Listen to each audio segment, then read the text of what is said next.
নমস্কার বন্ধুরা, আজকে চলে এসেছি নতুন একটা রেসিপি নিয়ে।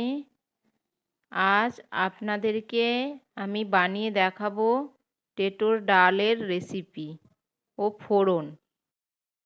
তো জেনে নিন তেঁতুল ডালের রেসিপি ও ফোড়ন। তেঁতুল ডাল বানাতে আমি প্রথমে নিয়েছি মুগের ডাল, হাফ টেবিল স্পুন আদা বাটা, ফোড়নের জন্য নিয়েছি তেজপাতা, শুকনো লঙ্কা, সাদা জিরে, আর নিয়েছি সামান্য পরিমাণে চিনি, হাফ টেবিল স্পুন হলুদ গুঁড়ো, 1 টেবিল স্পুন নুন, আর নিয়েছি ঘি।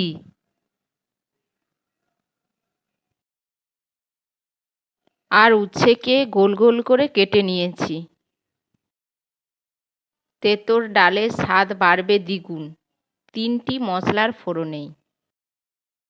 প্রথমে মুগ ডালটা ভেজে হলুদ গুঁড়ো দিয়ে সেদ্ধ করে নেব। বাঙালি বাড়িতে ডাল একটা গুরুত্বপূর্ণ অঙ্গ।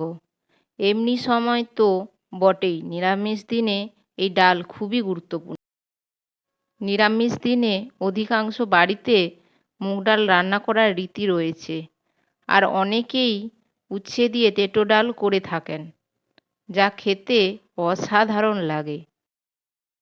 তবে তেঁতুল ডালে কি ফোড়ন দেবেন সেটা অনেকেই বুঝতে পারেন না। ভুল ফোড়নেই ডালটা নষ্ট হয়। তাহলে জেনে নিন তেঁতুল ডালের রেসিপি ও ফোড়ন। তো আমার ডালটা সেদ্ধ হয়ে গিয়েছে। এরপর সাদা তেলে উচ্ছেগুলো দিয়ে ভালো করে লাল লাল করে ভেজে নেব। তো আমার উচ্ছেগুলো লাল লাল করে ভাজা হয়ে গিয়েছে, এবার তুলে রাখবো। এরপর ফোড়ন দেওয়ার পালা। কড়াইতে সাদা তেল ও ঘি গরম করে এতে শুকনো লঙ্কা, সাদা জিরে, তেজপাতা ফোড়ন দিন। গরমকালে তো বটেই, অন্য সময়েও দারুণ খেতে লাগে এই তেঁতুল ডাল। এরপর আদা বাটা দিয়ে ভালো করে নাড়াচাড়া করে মশলাটা ভেজে নিয়ে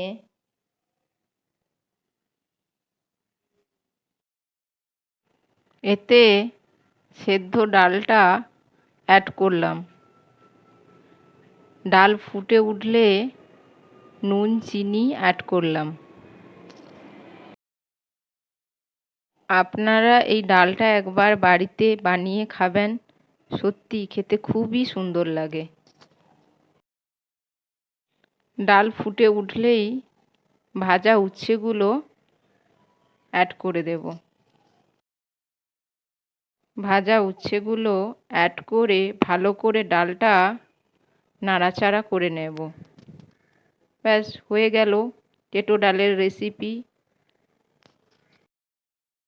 এরপর ওপর থেকে ঘি ছড়িয়ে সার্ভ করুন। রেসিপিটা ভালো লাগলে চ্যানেলটিকে সাবস্ক্রাইব করবেন এবং চ্যানেলটির পাশে থাকবেন। Thanks for watching.